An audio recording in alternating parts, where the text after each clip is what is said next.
This is the Outlaw Sports Show. My little special Outlaw Sports Talk. With your host, Spurge. I'm your guy, Spurge. You don't know what the hell I'm going to talk about. As you heard,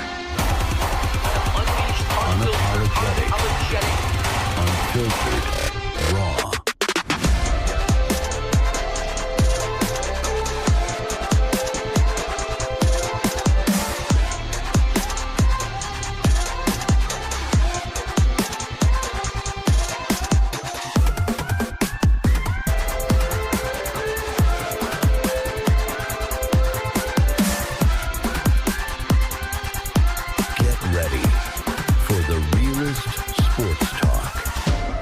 In the game.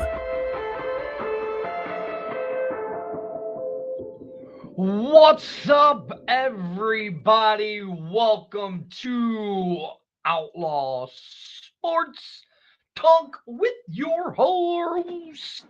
You see my name right down there in the corner? Spurge. So, listen, there are always something going on in the world of sports, and I just give it to you unfiltered and real. Oh, what? I do, like the Dodgers' strong pitching performance, Russell Wilson signing with the Kings, a retirement in the NBA, the Yankees getting ready to do a complete overhaul of their roster, while Texas and USC pulls off some significant wins in college football. God, would you believe I'd be talking about college football? But hell, I'm going to, because I'm going to make it real. And because, when you're the outlaw, you're kind of the villain of everything. Ladies and gentlemen, so first and foremost, let's get into it.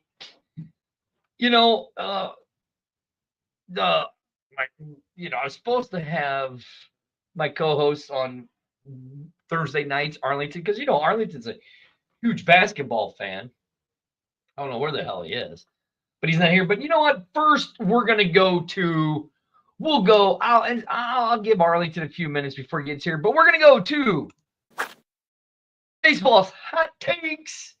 The Dodgers in the National League Championship Series has a historic rotation of players. I mean, it's just unreal how great this rotation is. From the current roster to all of that. You had Yamamoto, who has a sub-par ERA of 2.5 in the playoffs right now, pitched a complete game. It's just unreal what the Dodgers are doing. I thought that maybe, I thought maybe the Brewers might have a shot, but is this because the Dodgers have been there before? They're the defending World Series champions, and the pressure is getting to Milwaukee. Now, I mean, on the other side, with the Brewers and the Mariners and Blue Jays, I don't know what's going on there. The Blue Jays were just absolutely hot against the Yankees, and it doesn't seem like their bats can wake up against this Mariners team. But you look at what is going on in this National League division. Yamamoto, overall in the playoffs, he's 3-1 with a 3.38 ERA.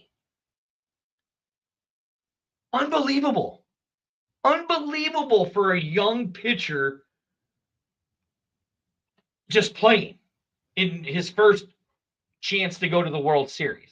Is this because Shohei is there and is giving him pointers? I mean, who knows? Who knows? But listen, with Yomamano and Shohei pitching, I mean, it's just unbelievable.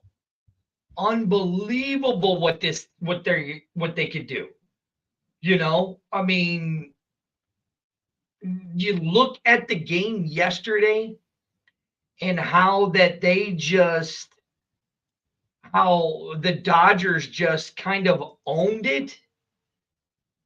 I mean, here, Yamamoto, 9 innings, 3 hits, 1 earned run, 1 baseball, 1 ball on, balls on base, and 7 strikeouts. They didn't even get to the bullpen. And they ended up scoring 5 runs. I mean, look, the guy you really got to be looking at for this team, and if you look at who could be the MVP of the National League Championship right now, it's got to be Hernandez. Again, another strong performance for him. 5 at-bats, 1 run, 2 hits, 1 RBI, and 1 home run. I mean, the dude is just lighting it up. I mean, Teoscar Hernandez, the right fielder. You can go with the left fielder. He's been doing good. 3 at-bats, 2 runs, 2 hits, 1 base on ball. I mean, man, boys and girls, they're relying, on this bat and this pitching, and it just doesn't look much better for the Brewers. I wish it was. For the Brewers, But man, boys and girls, it looks good. They're going into Dodger Stadium for being down 2 games. They still haven't announced theirs. They're going to have Glasnow as the starter in game 3. Just crazy. Just crazy. Well, what's going to happen here in this game? I have no idea. I mean, look, I called the Brewers, said the Brewers were going to do it. But yet, the pitching has just dominated this game for the Yankees, or for the Dodgers. I apologize. The Dodgers just dominated it, And then, you have the Yankees looking to do some rehauling of their roster. Now, here's the thing with the Yankees. They can do that because they have the money. They could cut a guy, and then hopefully it could happen. But how significant is this overhaul going to be for the Yankees? You know what I'm saying? How significant is it going to be for the Yankees? Who knows? They're not losing Judd. They're not losing him. I mean, why would you lose that guy? I mean, they could lose Goldschmidt. They could lose some other guys, but just to sit here and say that they got to do something. I mean, the Yankees definitely have to do something if they want anything, and I mean anything, to do something. I mean, you can't keep having the number 1 roster in the MLB and not win games. You just can't do it. Especially when you have to be at the top of your game. You just can't do it. I'm sorry, but that's just how it is. You got to do it. You spend all this money, you got to win something. I mean, the Yankees aren't the Mets, who are the drizzle poops. You know what I'm saying? They're not. They got to do something. But, hey, who knows? Who knows what's going to happen in this? Never know. It's the Yankees, so who knows, You never know. And then, I talked about it the other day. Manny Machado had his 2,000 hits. Congratulations to Manny. I love that. So now on from that in baseball. And again, I'll give you guys if you're gonna watch the champ, if you want to watch any baseball, you have tonight at 7:08. You have the Blue Jays at Seattle playing, where the Mariners are up 2-0. And then tomorrow at 5:08 Eastern or Central Time, you have the Brewers and the Dodgers. Dodgers leading that 2-0. So there you go. You have that. So let's hopefully something happens there. Now, let's get into this because I do want to talk a little bit about, I don't know if it's really, matches, football, and all that good stuff. Listen, this NIL deals and NILs and all that in college football has really changed college football. It has brought back certain teams to prominence and all of that. One in particular, Texas and USC, both big upsets. Longhorns handed the Sooners their first loss of the season, where USC beat number 15 Michigan. You heard that right. USC beat number 15 Michigan. Now, you ask about that, right? Like, what is the significance in all of this? I mean, these are two teams that are doing certain things, but not doing nothing. I mean, Texas defeated Oklahoma in the Red River rivalry, right? 23-6 at the Cotton Bowl. Okay, Archie Manning, who hasn't really been playing that well as a player like everybody thought he would. He has struggled to meet the expectations and deliver a breakout performance. But you can kind of say that this might be his breakout performance, going 21 for 27 for 166 and throwing the go-ahead touchdown in the third quarter to take the game over for Texas. Texas's defense has been great. You're talking Oklahoma, who has been averaging 33 points a game. They held them to just 6 points, 2 field goals the entire game. That's impressive. You had Jake Mattier, the Sooners quarterback, coming back from his hand surgery. He throws 3 interceptions.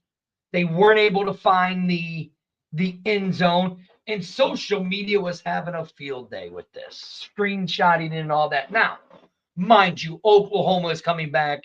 Their main quarterback is coming back from a hand injury. Those 3 interceptions. But again, the Longhorns defense has what's really been keeping them in games going into this. Okay? Going into this. Texas beats the number 6 team, Oklahoma. Now, USC routing Michigan. Now, I know my guy, the Rig Rocker, he's loving it because he's a big Ohio State fan and all that good stuff.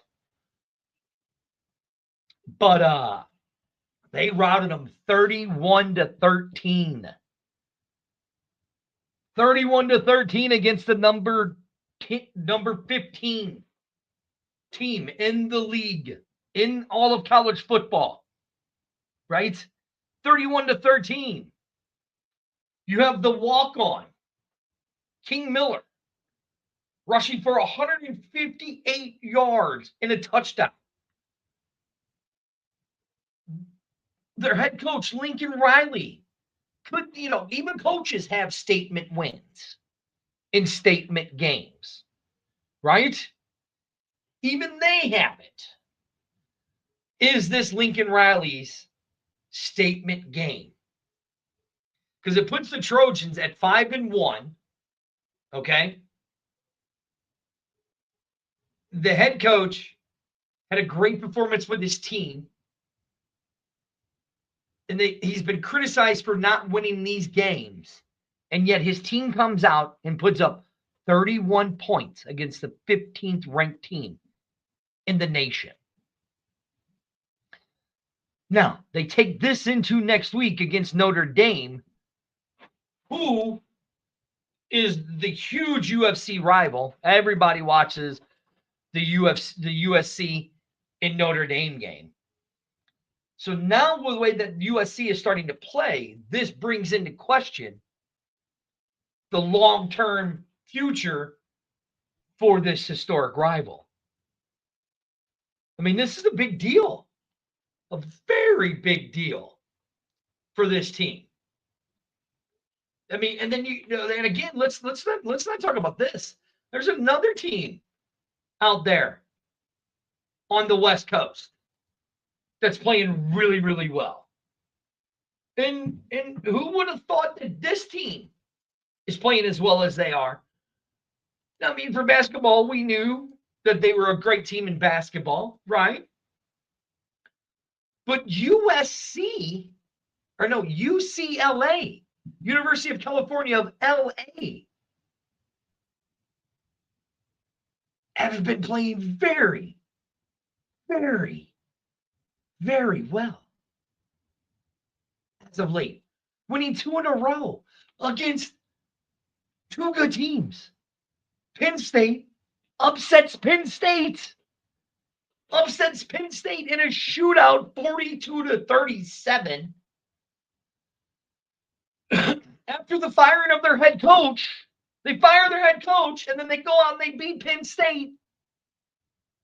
And then they beat Michigan State in another blowout.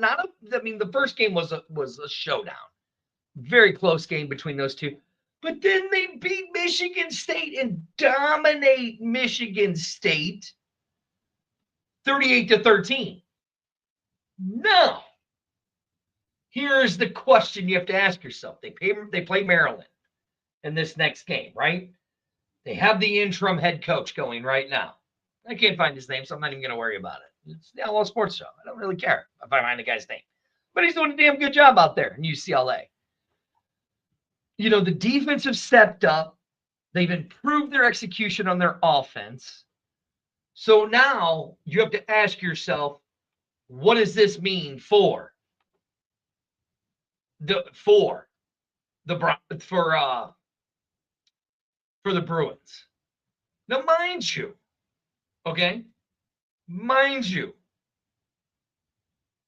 they have the interim head coach, Tim Skipper.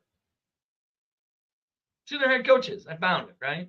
And look, they held Michigan State offense to only 96 yards and only 7 points in the first half. Okay? Now, their next games coming up are Maryland, Nebraska, and Washington. Road games. They still have a different road. They have Ohio State, Indiana, and then they'll play USC. Now, mind you, they beat Michigan at Michigan State. They beat Penn State there at the Rose where is it they play? I think, do they play at the Rose Bowl, I think, right? Yeah. Now mind you, they started their season 4-0. 4-0 started their season. Now they're starting to turn it around. So it's going to be very interesting out there in the California area with USC Southern California and the University of Los Angeles, California, Los Angeles. Very, very interesting. Now, the one thing I love the most, you guys know me, I love when people get in trouble and act stupid. I love it. It's Spurge's favorite thing in the world. I love it. And if you guys haven't noticed, as of late, there's this new challenge on social media called the tortilla challenge. You put water in your mouth or whatever, and you smack each other with tortillas. I mean, whatever. But the Big 12 Conference has fined Texas Tech and Kansas $25,000 each for the fans reportedly throwing tortillas onto the field. Now, you know, I mean, come on. It's college football. We saw this in the UFL where they were throwing lemons onto the field. Okay, this is college football. This is a bunch of drunk kids having a damn good old time, supporting their team, watching them play, all that good stuff, right? So they fined Texas Tech $25,000 for allowing the fans to throw the tortillas onto the field during the game. Now, I get it. You got to have team safety. I get it. You have to. Okay? I just thought it was funny myself, to be honest. That's just me. I think it's great when something stupid like that happens. But hell, I guess the NCAA doesn't think it's funny. But hey, that's beside the point. Like I said, I think it was funny. But that's just me, boys and girls. I thought it was funny. But who knows? NCAA and the Big 12 Conference really didn't think it was funny. And plus, I mean, is the Big 12 Conference really anything anymore? Are they more of a joke? Just my opinion. Now, Kansas was fined $24,000 for the comments made by their coach after the game, which the conference deemed to have questionable integrity of the Big 12, and including his inaccurate statement about a pocket knife being thrown on the field. Now, listen.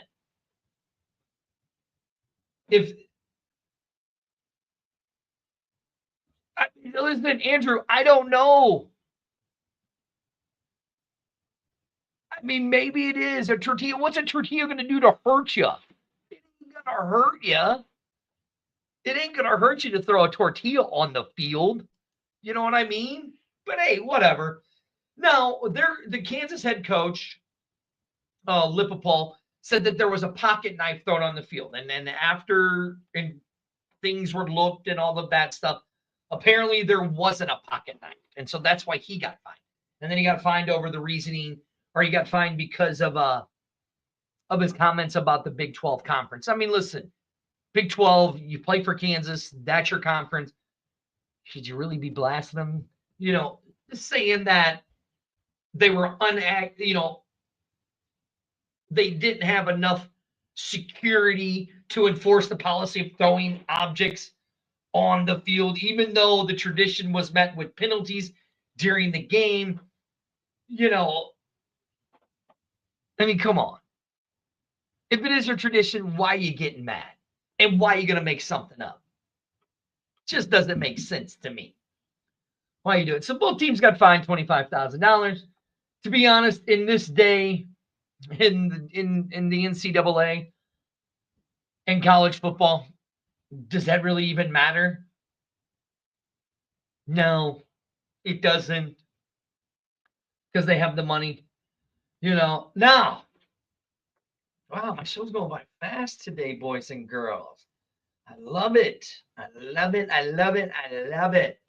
This is Outlaw Sports Network. Hey, you know, right after me, if you go over to this, right, exactly. They throw the squids on there. Andrew, I think what it might have been is that when Lance Lapoli said there was the pocket knife, I think that's might would have done it. But look, I mean, come on.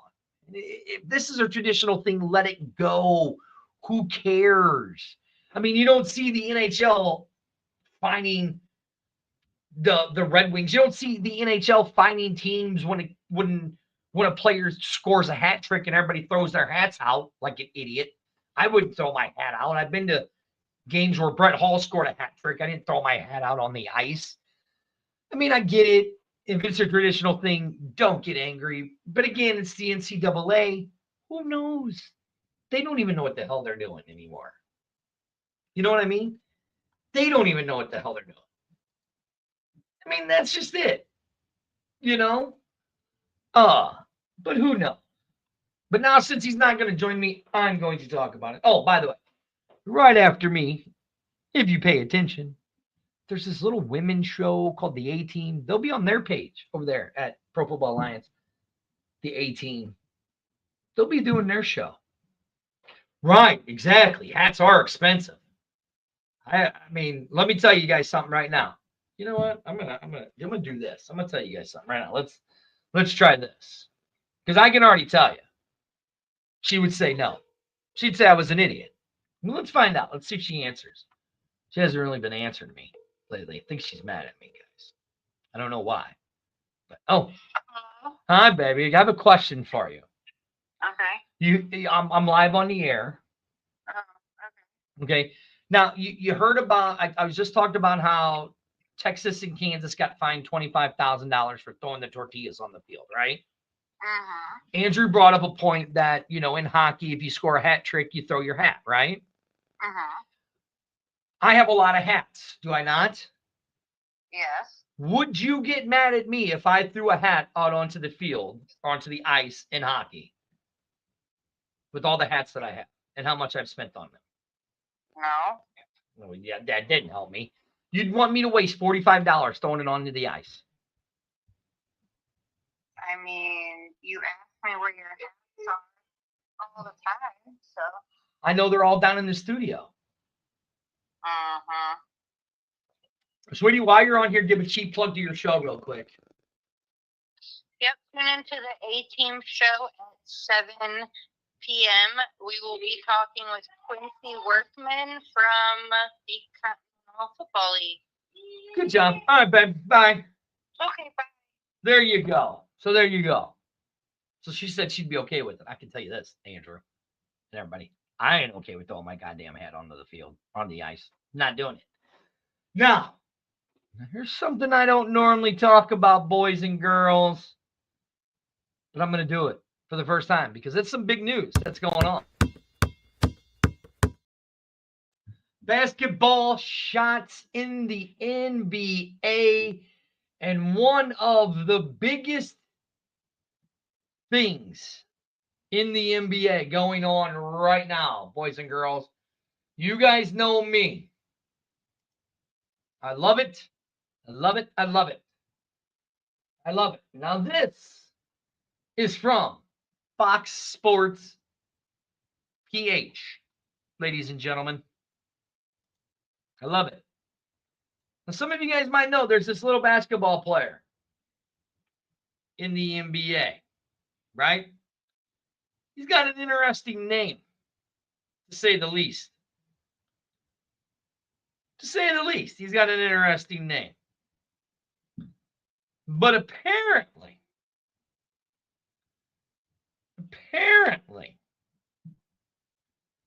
there's a certain individual in the NBA that doesn't like his name being said anymore. And this is Mr. Grady Dick from the Toronto Raptors. So the NBA, now look, I don't know if this is fake or if this is true. The only time, Andrew, you threw a hat was during a frustration during the Rams game. I think a lot of people did that. But this is interesting. I don't know if this is true, boys and girls, but if it is, I think it's a shame. I think it's a shame that we can no longer, that the NBA commentators cannot say Dick scored, Dick going for the drive, Dick just jumped 6 inches.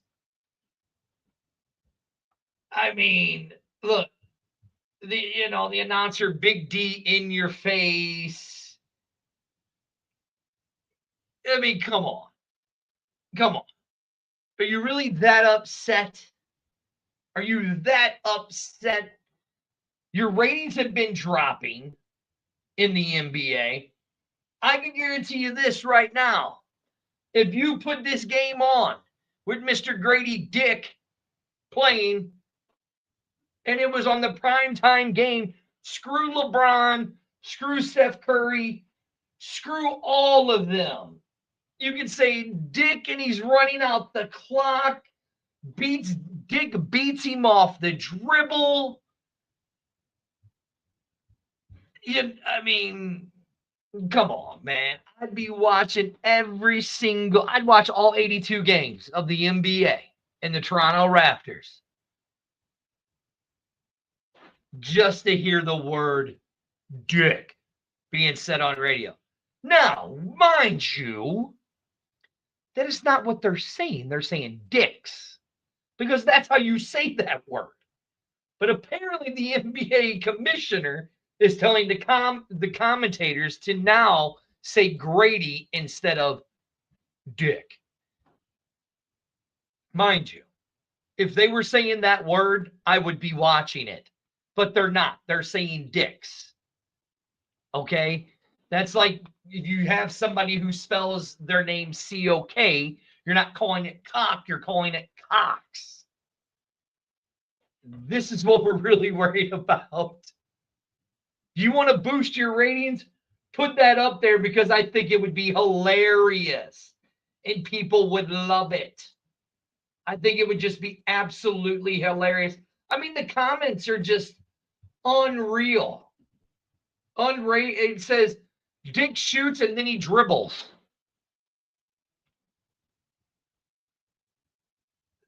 You know what I'm saying? Dick's got it again. You know? Just phenomenal. Phenomenal. I love it. Jeez, Dick's, that's a bit stiffer. I love it. I mean, come on. You're upset about that? Really? You want the man to change his name? You want the man to change his name? Yeah, we're going to make sure we start calling him Grady? Is that what we're going to do? Okay. Whatever. If that's what you want to do, go for it. If that's what you want to do, go for it. Just saying. That's just my opinion. If you really want to have your commentators not say the word, I mean, right. Right. I mean, they're definitely not going to pull it off of social media. They're definitely not going to pull it off of social media. I don't understand why you're so upset and you're so angry about it. But hey, whatever. You're the commissioner. You do what you want. I don't care. But I think it's hilarious. That's just my opinion. I say let them say what they want, and who cares? If that's what they want to say, let them say it. I mean, yeah, Arlington, where are you at? You're supposed to be joining me. This is the basketball segment. This is my basketball segment, Arlington. And you said you would join me for this 10 minutes of my basketball segment. But you're not, because you're just rude and angry and mean. It's just that simple. Just that simple, Arlington. So where are you? That's what he said. He said he was going to join me for this segment. But do you guys see him anywhere? Nope, I don't. I don't see him. Because he knows that I would destroy him with my Grady Dick. This is Outlaw Sports Talk. I am your host, Spurge. You can catch Arlington tomorrow at noon with the A-Train Show right here on the X-Fan Show. And then Thursday night, you can catch us at the X-Fan Show. I got some crazy-ass speculation I'm going to talk about. I know it's going to make Arlington mad, but I don't care. But tune in tune in. It's going to be fun. So, okay, so then, right, Andrew, look. Can Dix pull it off on the last minute? So that means we can't say Dick's Sporting Goods during NBA games? Is that what we're saying, Mr. Commissioner? We can't say that? I'm just saying. That's all I'm saying. All right, ladies and gentlemen, in other basketball news, 18-year veteran, one of my favorite players in the world. I love watching him play. Russell Westbrook signed a 1-year veteran minimum deal, approximately worth $3.6 million, with the Sacramento Kings, entering his 18th season. Okay?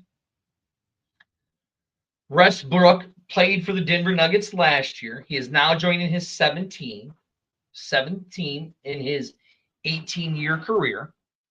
He is a 9-time All-Star, a 2017 MVP, and he is going to add experience to this team in Sacramento, to a Sacramento Kings team. Now, look, this is a way to get people in the butts, seats in the butts. I mean, again, like I said, the NBA is a sport where they're losing their viewership and all of that stuff. So this is a good way to possibly, hopefully, get more people to watch the game for the NBA. I mean, is it going to work? Who knows? I don't know. But yeah, I mean, we don't know. Who knows? Nobody knows. But, hey, listen, we'll see, right? We'll see how it works out for him. I hope it works out for him. I hope it does good for him. But, you never know. Now, a man I just seriously cannot stand. Man, I cannot really stand. Eric Spoelstra, whatever his name is. He's the head coach of the Miami. He was selected to be the basketball coach for the men's national team. Grant Hill approved this. Oh, finally, he decides to join me. Oh. Hello, sir. Welcome. We're talking basketball. Arlington, I got to pull the graphic back up right now. What do you think of this? Your boy, the commissioner. Your boy, the commissioner, can no longer say Dick's name on TV. All right. What's going to happen when that kid, Noah Kanega, comes out? Oh, see, look what that's going to cause. Listen, I didn't say that. You said that. Say that again. Noah Kanega. Yes, no. No. Exactly. That's exactly the point. Wait till he gets his name said during ball games. And you want to see how crazy commentators are going to get. Oh, some are going to say it just because they get an opportunity to say it. But there are going to be others that's going to be like, no, I don't want to, because of the circles that they're in. So no. Right. And listen, I understand about Grady Dick, but good googly moogly, man. It's Grady Dick. It's true. That's right. That's if it's true. But you know me on Outlaw Sports Talk, I'll just say whatever I want to say and say it's true. So I'm saying it's true. You know what I mean? Look right here. So that means we can no longer say Dick's Sporting. We can't say Dick's Sporting Good. But see, now, because you can, because it's just saying Dick's Sporting Goods. It's different if you're going to say, I'm going to pull into Dick's. You hear the difference? No, I don't hear the difference at all. It sounds the same to me. Hey, pull. Look, like here you go. Dick's dribbles, he shoots, and he scores. Dick's drives the hole. It's going to be all the way back. Dick takes it, drives, crossover. Dick drives through the hole and scores. No, we talking about highlights when they say, can Dick pull it off in the last minute? Listen, that's what I'm saying. I would use this because let's really talk about it. NBA ratings have slipped, right? Yes. Over the last few years, right? What you mean split? Slid. Oh, well, yeah, of course. Drop. They should be having the Toronto Raptors on all 82 games prime time, just so we can hear Dick's name. Because everybody would be tuning in to watch. Am I wrong or am I right? Trust me, there are going to be plenty of broadcasters that's going to have to use that name during the game. That means I want to hear them have to say the other kid's name. What's the other kid's name? No, he don't play basketball. He played football. Okay. What team's he going to play for? He's in college now. I think okay, right but now. So I can't wait. Can't wait for him to get to pro. And they're saying his name. It's going to be great. He plays currently for Eastern Michigan. He is a linebacker. And what's his name again? Because I'm not saying Noah Kaniga. Noah Kaniga makes the stop. See, I would want to try and say it, but Arlington, you know how bad I am at fucking I will come to your stuff. house, dude. Huh? I will come to your house, man. We might have to try it off the air, and you might have to coach me on how to say it. All right, Arlington. So, in other basketball news, Mr. Miami Heat head coach who wants to be Pat Riley, and he's not. Listen, right? You're going to stay. Listen, as much as I'm not a big fan of Eric Spoelstra, you're going to lay off of Eric Spoelstra. You're going to lay off Eric Spoelstra, Outlaw. Listen, he's been selected to coach this team. You know, Steve Kerr's done it for the last few years, right? Yes. But Eric Spoelstra has been selected by Grant Hill to coach the team through 2028. What are your thoughts on that? We have coming up with FIBA. I think he's a great coach for this group. You got to understand what happened in the 24 Olympics. And you have to like this American team is not what they used to be, and you're just gonna have to live with that. Like, it's not going to be the team that beats teams down 20, 30 points. That's because globally, the game of basketball has fully taken shape. And so they're doing everything they can to knock off the United States, who have won the last 5 gold medals. And so this has to be the closest in a long time. I think Eric Spoelstra right here with this, whatever group that they decide to work with, they're going to do whatever they can to bring the gold back again for a 6th straight year. And I hate the fact that France has been the victim the last 2 Olympics, you know, so. I mean, yeah, if you look at the international flair that is in basketball these days, right? Mm-hmm. It's a very big deal, and it's getting harder and harder for the men's national team to win these games, right? This ain't the 92 team. This ain't the 96 team. That's true. The 92 team, because they destroyed everybody. The 92 team was winning by 30, 40 points. Well, that was because for the different countries, they were playing against their heroes. Well, right. Yes. So it made it way more difficult. And it was that team that really sparked this whole new generation of the international players, really, if you think about it. That 92 team was great. And if you don't believe me, you can go and watch The Last Dance. I mean, Michael Jordan really couldn't even leave his hotel room because he was swarmed by people as he left, right? Right. He couldn't breathe, man. Right, yeah. So, I mean, so you like Grant Hill's decision of who he put in charge of this team? I may not be a fan of it, but that is right now he's the best choice. Okay. For this USA team. And all right. Considering the coaches that are already out there, and they don't have as much NBA tenure as Eric Spoelstra.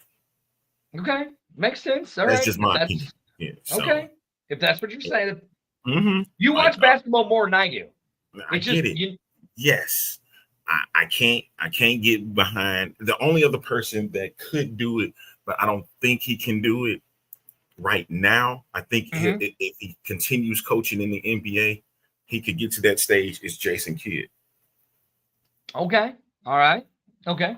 Hey, you notice what hat I'm wearing today? Because the top stories of sports are basketball. Yes, I seen that. You're gonna hate seeing is that the Charlotte Hornets? I can't read that. It's the Windy City version, baby. It's the Bulls. Hey, can I take that hat with me next week? No, hell no. It's my favorite hat. One of my favorite hats. This was my favorite Bulls was the Windy City jerseys they pulled off. You know what I'm saying? Yeah. Arlington, before you jumped on, I talked about Russell Westbrook joining the New York Kings or the Sacramento Kings for his 18th season. I know, right? Or the Queen Guardians. Oh, oops. Joining the Sacramento Kings. I mean the Guardian. No, I'm sorry. Sacramento Kings, not Queens you got Guardians. UFL and all this stuff in your head. Right? Now. Yeah, I don't know where that came from. I don't know where that came from at all. But Westbrook joins the Kings for his 18th season in Sacramento. What does this mean for Sacramento, who is a young team? Now they actually have a 9-time vet, 9-time All-Star, an MVP, a guy who's been close to the finals, but never got there. But what does this mean for a young team? Won it. Right. He's been there. He just hasn't won it. So what does that mean for this young team? It means what's crazy? This is not a young team anymore. You have to understand these days, Spurs, that in the NBA years, these guys look young, still looking younger, but they've been in the league about 9, 10, 11 years. And so these are guys that are already late 20s, early 30s, and they're still playing. But this is a veteran team when you got a guy like a DeMar DeRozan and a Zach LaVine and Sabonis that's added on the front line. And Russ, what he can bring to the table is added punch either off the bench or he can start. The problem is that what kind of Westbrook are we going to get? Are we going to get the slashing Westbrook? Are we going to get the shoot to your lights out kind of Westbrook? Like what kind of Westbrook or is the Sacramento Kings going to get? And that's what's going to be up for question. Along with this present team, they can make the playoffs. They're looking like a play-in team. You know what I mean? Yeah, they are. Okay. On paper, but it means nothing until the ball is tipped and the ball goes through the hoop. And then if I outscore more than you, then that's how these wins are going to be captivated. So that's only going to be up to them. And then, of course, Westbrook has dealt a bit with some injuries too. So like you said, he's getting older. Like this is surprising me. The fact that I'm looking at him saying 17, 18 years in the league. You know what I'm saying? Like, it's a long tenure, but these guys are still young looking when you see them, but they put in a lot of miles when they're out on the floor. That is true. Now, Arlington, the league has sent out reminders and memos, the NBA. If you recall, Arlington, there was this thing that happened way back in the day called the Melee at the Palace. Okay. You remember that, right? Yeah. So the league has issued memos to teams reminding them to proactively address unruly fan behavior in this upcoming season. Is this a good thing or is this a bad thing? Because you know what happens when fans are told they can't do something, what usually happens? They do it anyway. Yeah, the malice at the palace. That is right. But also you have fans that be unruly. I've seen an incident with LeBron James in Indiana. There was the incident when Russell Westbrook was in Utah as a member of the Oklahoma City Thunder. Slurs were thrown his way. So are you thinking this more of things that are being said by the fans or just the way fans act? Well, fans will act the way that they're going to act regardless. Okay. Now, they've got to understand that as a fan, we're paying to see these guys play. And these days, what you're seeing in this current NBA culture is what's called load management. I'm only going to play a certain amount of games a year just to get my body ready for the NBA playoffs. And I think that has been the biggest problem with this culture. And then in the past, where we were going to see Kobe Bryant's, the Michael Jordans, the Larry Birds, the Magic Johnsons, they were going to play every single game. I think it was Stacey King that was on a podcast and said Michael was going to play in every game that he could, whether it was going to be just 20, 25 minutes. And my point with that is that fans want to see these guys, but also they are also demanding, not demanding, they're going to be unruly if your team is either winning or losing, especially against opposing teams. They're going to go against their own squad if they're playing bad, and they're going to go against the other squad if they're doing better than their squad. It doesn't matter. But the thing is, you don't have to go through unruly things. Like in the WNBA, they were throwing dildos on the floor. Yeah. That's just absolutely unruly. Now, that I'm glad you brought that up because I only got about 5 minutes left because, I share a studio with a certain individual and she's got to get down here and do her thing, right? Right. So I want to thank Arlington for joining me tonight on my basketball thing. And this is the kind of things you guys see throughout the time of Outlaw Sports Talk is I don't know a lot about most sports. Arlington knows more about basketball than I do. That's why I had Arlington on tonight because I knew a lot of my stories were going to be basketball heavy. So I had Arlington join me for that. Now, it may not always be Arlington. You never know. I might have a guest joining me for baseball or hockey or whatever. I might even be having me a guest joining from the Great White North talking about some stuff. You never know. But Arlington. So you talk about the dildos being thrown on the field in the WNBA game. Well, Malcolm, how do you say his name? The guy who just retired from the Knicks. Malcolm Brogdon. He states the reason why he is retiring from the NBA is physical and mental fatigue. Now you're talking, this was a guy who was a rookie of the year, a guy who won the Six-Man Award. Yep. He is the only second player in history to do that. And asked of why he's retiring, he says it's mental, it's physical, but a lot of mental fatigue. And you know what I mean by mental fatigue. Now, Arlington,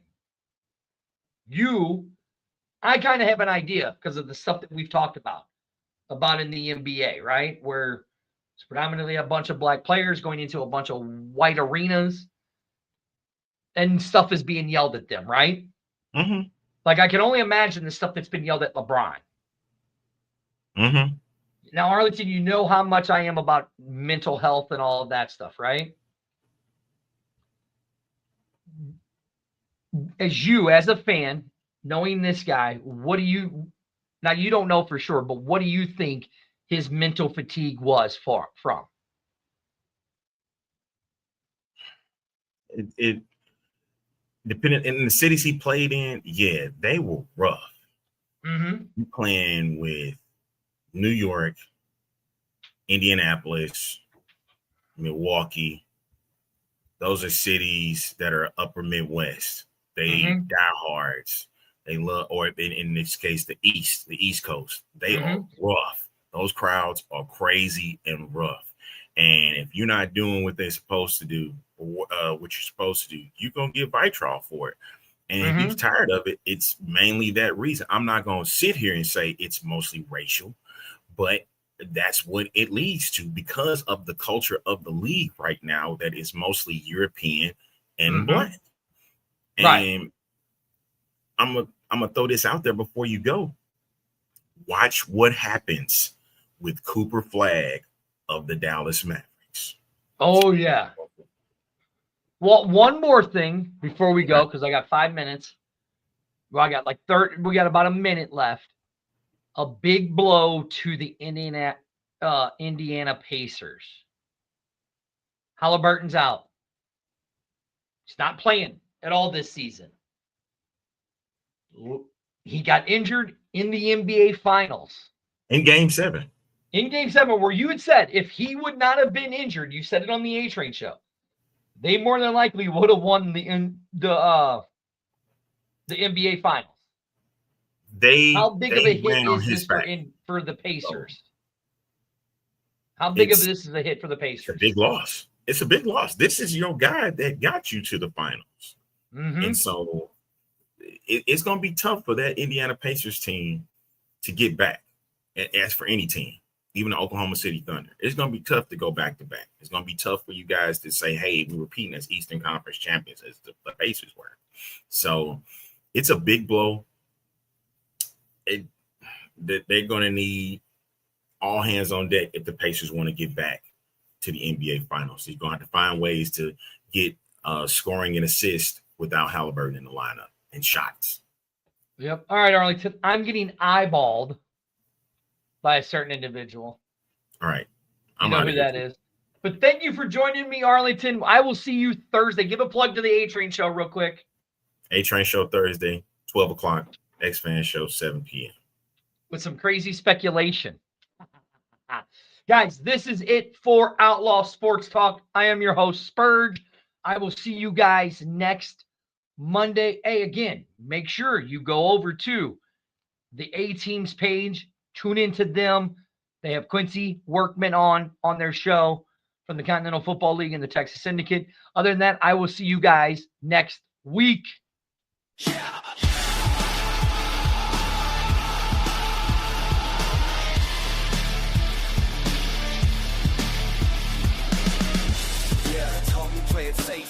Keep it clean for the cameras, but I never learned to cage what burns inside. Spurge in the building, let's ride. You want the sanitized version? To the court booked, we're approved. Right now we're breaking every rule tonight. Raw truth, no filter. This is how we unleash. Can't contain what I release. Unleash. Breaking chains to find my face. They try to box me in four walls, paint me picture perfect for their halls. But rebellion runs through my veins like fire. Every role they made just fuels desire to speak